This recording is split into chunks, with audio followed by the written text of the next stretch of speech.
Hello, I'm Grayson Brulte, and welcome to another episode of SAE Tomorrow Today. If you haven't already, please kindly take a moment to follow and be notified when a new episode is released. SAE Tomorrow Today is published every Thursday.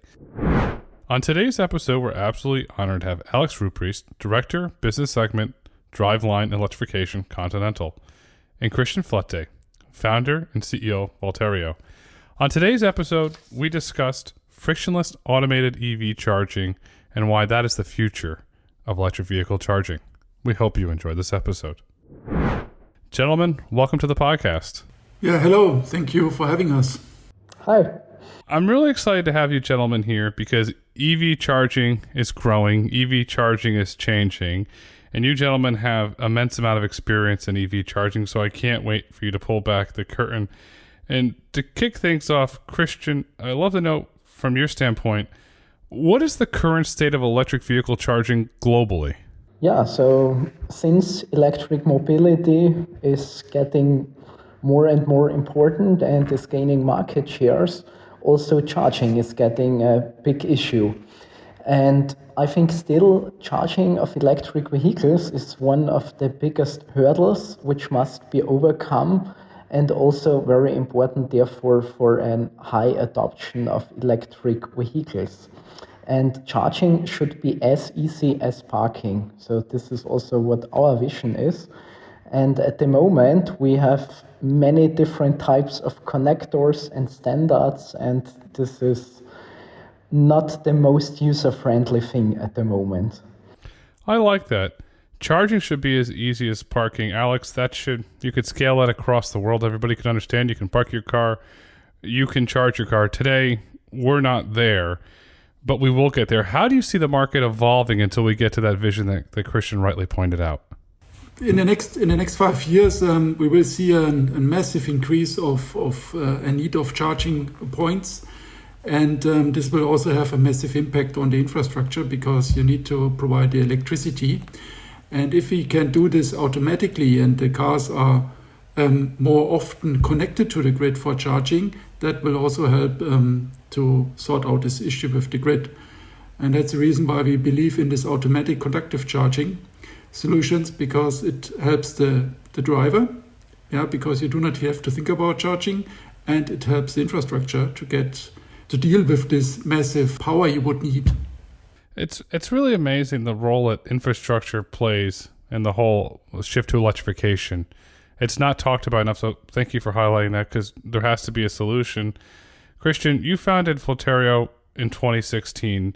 Did you see what Alex described as, wait a second, the infrastructure has to change, it has to be upgraded, or what did you see in the market at that time that said, now's the right time to launch Volterio?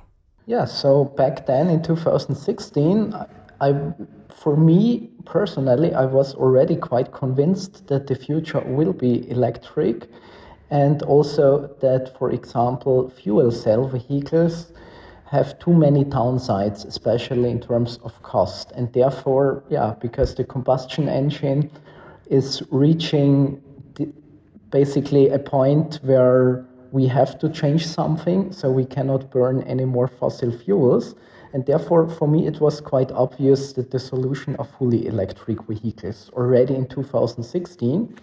But back then, of course, the market was not ready enough. So it was the right time to start with such a company and being the first on the market with such a system and to have enough IP on such a system, how such a system could look like. And this was basically, the right time to start such a company. And now we have already a quite mature product, which now together with our partner Continental can be transferred to an automotive quality product. And therefore it is exactly the right time to be with such a product on the market. And because now there are enough electric vehicles and we have now this huge market penetration, which is gaining momentum every year. Do you feel that your IP portfolio was one of your early advantages early on, that you took the time to secure the IP as the market matured? Yeah, definitely. Because if somebody wants now to start with a similar solution, or if it is really just anything which plugs to the car's underbody, for example, there is already so many patents applied for from so many different companies, and it's getting harder and harder to, yeah, to develop something like this without violating any IP of any other companies. And we have really very fundamental IP of such a system, and therefore it was important to be basically one of the first companies which were thinking about such a system like this. You built a healthy moat, and now you have a wonderful partner in Continental that knows how to make exceptionally incredible automotive-grade parts for vehicles. Alex, how did the relationship between Continental and Volterio first begin? Well, this was about almost 4 years ago. And it was an approach from a major OEM here in Germany who asked us if we could take a look on this charging robot. And because we from Continental Engineering Services, we are taking care about all this niche applications, feasibility studies. So all the topics which are at the beginning, not a high volume. They asked us if we could take a look on the design of the Volterio charging robot and investigate how to industrialize it, so to make it available for high volumes. And this is how we started. We built the first sample, did some analysis, and then it went a little bit quiet. But I think 1.5 years ago, we started again with talking a little bit more, and we generated this collaboration that we have now. It's the power of the network and the power of relationships that brought it together. Is that fair to say? Yeah, absolutely, yeah. Christian, how would you describe to the listener the automated charging robots for electric vehicles that you're jointly developing with Continental? How would you describe it? Like, somebody thinks a robot, they think of Rosie from the Jetsons. She comes and plugs it in, but yours is a lot different. It's a lot cooler. How would you describe it to a listener? Yeah, so basically, maybe the term robot for such a system could be even confusing because it does not look like what most people think when they hear robot. So from a visual standpoint, it is more like an inductive charging system where you just have a quite compact ground bed which just lays on the ground. But basically, this is the robot. It looks like inductive charging, but it is a real conductive connection. And basically, it does the same as if anybody plugs in manually a cable. This is done now automatically by a robot, which connects directly to a small unit which is integrated in the car's underbody. And therefore, we have basically no losses due to this conductive connection. And it's very compact because any other robotic solution, if you think about any side coupling systems, there are also several companies working on such concepts where you have a robot which plugs to the conventional side inlet. All of these systems are very huge and take up a lot of space. Most garages and users, especially end customers, don't even have enough space for such a system. And our solution is very compact. It looks like inductive charging, but it's not. It really combines the advantages of manual plugging with a fully automated system. I have a Roomba, and she goes around the house and mops all the floors, but I can't step on her because she would break. So is this very similar to an industrial version of the Roomba? It lives in your garage. Vehicle comes in, the Roomba comes out, goes underneath the vehicle, makes the connection. Is that very similar how it works? Kind of, but our solution is more stationary. So it's not driving around in the garage. It has its fixed position, and the entire robot is just rotating to the left and right a few degrees, and the robotic arm can move forward and backwards, and therefore it can reach a certain working envelope, which is quite huge compared to any inductive system, and therefore you don't have to plug precisely. But in terms of size, it's, I would say, not much bigger than a bigger vacuum cleaning robot. So there's a lot of distraction in the world now. You see all the public statistics, any government organization or non-governmental organization around distracted driving. People are on their phones. Somebody's pulling in their garage and they're not paying attention and they run over the robot. What happens? Nothing, basically. So, of course, it must be designed in a way that it can withstand easily the weight of a vehicle.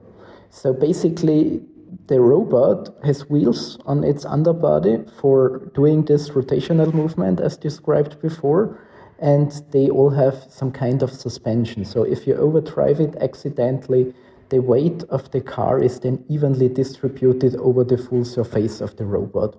And of course, things like this will happen at some point, and therefore it's of course one of the design goals that it must be overdrivable. Alex, is that where Continental comes in? I'll use the word. Continental has great engineering shops. You know how to make automotive grade. You know how to make durable products. Is that where your expertise in engineering comes in? As Christian develops this new technology and you want to say, put the Continental seal on it and the Continental, awesomeness of reliability? Yeah, for sure. Yeah, our brand Continental stands always for high quality, and for the charging robot, at the end we would need two different components.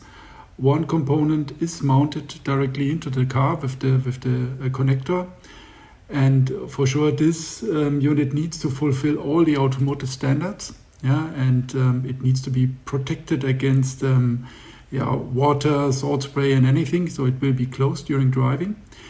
And it needs to follow all the cybersecurity requirements, all the functional safety management requirements that we are facing usually in the automotive industry. So and here we are extremely well prepared for such kind of product. And on the other side, we have the ground unit, which is more kind of a household appliance, yeah. But it needs also be, very good quality, and it needs to be affordable. And this is something where we can put in some automotive components as well, even if we do not have to follow all the standards usually for such kind of application. But we will to increase quality and reduce costs. There's millions of EVs globally on the road today, which raises the question, can this system be as an aftermarket option, or would this be something in the future that when you're designing your vehicle at a dealer, you'll check a box and add it? How will that work? Yeah, it will be available as a kind of a retrofit solution. For sure, you will not be able to do it on your own, so you need some support from a garage to install it into the car. And it will be available directly for the OEMs, that you can take the option when you buy a new car, and then you will have it just with your vehicle. And Christian, as a developer of this technology, from an aftermarket perspective, what has to be done to enable this? Yeah, basically, you need enough space on the vehicle's underbody, but because our unit is so small, we have not found any vehicle where it was not possible to fit the vehicle unit to it. So because of the compact shape, you just need a mounting bracket, and then electric-wise, it's basically the same as the normal charging inlet. So then it can go directly to the onboard charger, or you can switch between the side inlet and the underbody unit. So it's still quite simple, and therefore it's quite easy to retrofit cars. So we have retrofitted cars from several brands already for testing purpose, and this worked out quite well. With the ease of use, Christian, from the aftermarket perspective, do you see that being a growing market for you initially, since you have a professional garage installed, but there's not a lot of hoops and hurdles? Do you see that as a growing market for you, aftermarket? Yeah, definitely. So we already have also a partner for the aftermarket business. And with this partner, we can directly address also several brands where they are quite close to these brands. And therefore, this will work out. And also they see a huge potential also in the aftermarket business, especially also for cars which are already available on the market, especially more on the premium segment, where the customer wants to have a really hassle-free and easy charging experience, and they are also willing to pay for it. Anytime you can eliminate friction, increase efficiencies, there will always be a buyer for your product. And let's just say Mr. Buyer or Mrs. Buyer put your system on, they go to a garage, they get it installed professionally, and they're driving through rain or snow, and they pull into their garage at the end of their journey. Can the vehicle still charge the system, or do they have to wait for the underbelly of the vehicle to get dry? How does that work? Yeah, so basically our system is a connector on the vehicle's underbody, which is fully protected by a cover, which is moved sideways, and therefore it does not matter. So even if you're driving in snowy, rainy conditions with salty water, the connector is always protected, and just right before the automatic connection happens with the robot, this vehicle unit opens, and therefore there is no chance that any dirt could get into the connection system. That's smart. Alex, is that where the Continental engineering chops came in from your automotive experience? Well, this is not a typical application that we have in Continental's product portfolio, but nevertheless, we know how to deal with small electric motors to open and close the vehicle unit, for example. And this helps a lot, yeah. And it might be that we even need to think about a kind of a protection, that if somebody is below the car and would like to put the hand between the two connectors, that we detect this to avoid that somebody is getting hurt. It's most unlikely that this will happen, but what is possible, it will happen at least once. And here we have some protection algorithm which are coming out of the windows, which we can reuse. When this product is fully commercialized, who's the target market? Yeah, first of all, the target market is for us passenger OEMs for the beginning, and the tuning providers for retrofit. But there might be some additional opportunities for doing public charging with the system as well. So as soon as we have a higher market penetration with the vehicle unit, it might be even beneficial to have a different version of the ground unit on public car parks. Christian, when it goes from the personally owned garage to the public parking garages, how is the infrastructure going to have to change? Yeah, so basically our system is just an extension to any existing charging infrastructure. So it's the automatic connection device. For home use case and garages, we have our Volterio home solution where we focus on really easy installation. So you just place the robot on the ground. But for public charging, especially when it comes to street charging, we also have a different variant of robot where the entire system is then flush integrated in the ground. But it uses the same communication and will be fully compatible with the home system. So we have to distinguish clearly between different use cases. Home charging is different than public charging, also in terms of requirements and how such a system should look like. Integrated into the ground is really smart, because then you could, the parking garage owner or the municipality control street can reuse that space.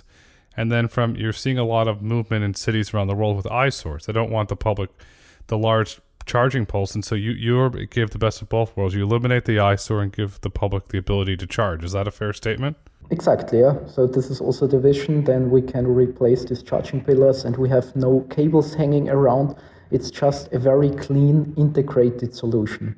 And I think that's the ideal case of any charging infrastructure, that it is kind of invisible. That you said the key word there, invisible. And Alex, the system scales, the partnership scales. Will you add new types of vehicles that will be able to support this system, or will it be limited to passenger vehicles, or how will that work? No, it's not limited to passenger cars. Another use case would be one of these fully autonomous people mover. So this small kind of buses where maybe just 6 people fit in.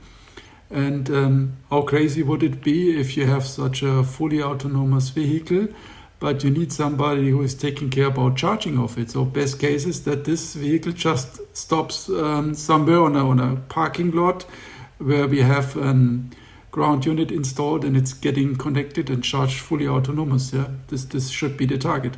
It should be the target, because you bring up a great point. You're going to run an autonomous vehicle service, but then you need to have somebody plug it in. It's really not truly an autonomous service. Christian, with that being said, Do you see the autonomous vehicle industry embracing and adapting the charging robot as a solution because it fits into where they're trying to go with the service that they're offering to the public? So at the moment, it's more a comfort solution, but when it comes to autonomous charging or autonomous driving, there needs to be any solution anyhow. So, and the only choices which you have between wireless charging and any robotic solution, but we think compared to any other robotic charging solution, we are quite ahead. And therefore, I think it's quite clear what the future solution will look like. Alex, what are some of the advantages of using the charging robot versus wireless charging? Can the charging robot charge the vehicle faster? Is it safer? What are some of those advantages? There are many advantages. First of all is the efficiency.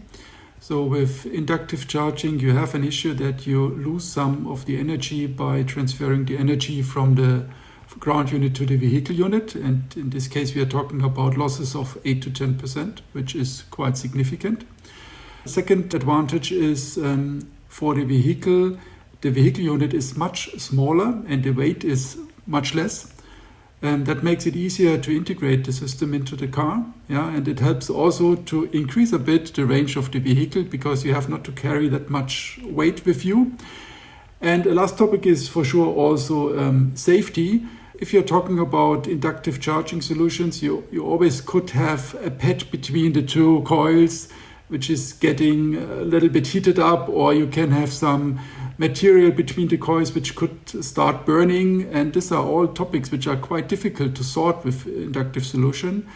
And this is the reason why we think our solution, the solution together with Volterio, has so many benefits that it is much easier to get into the market. The increased range is a good one to point out. Go ahead, Christian. Yeah, and I think the biggest advantage is just cost in the end. So if you look at any inductive system, the biggest hurdle for them for a wide adoption is just cost. It's fundamentally expensive. That's a valid point. I have a friend, he went and looked at buying the new Mercedes EQS, and they did that. They tacked on a dealer tax, and then he finally got over that. And then they said to him, it'd be another $6,000 to put the charger in your house. He said, now you're adding another $30,000 onto the vehicle. This is not fun. I'll just get the gas one. And so you're right. At the end of the day, it's going to come down to cost. Christian, when will the charging robot system become available to your customers? So this, of course, also depends on Continental. When we reach this quality level where we can start really mass production.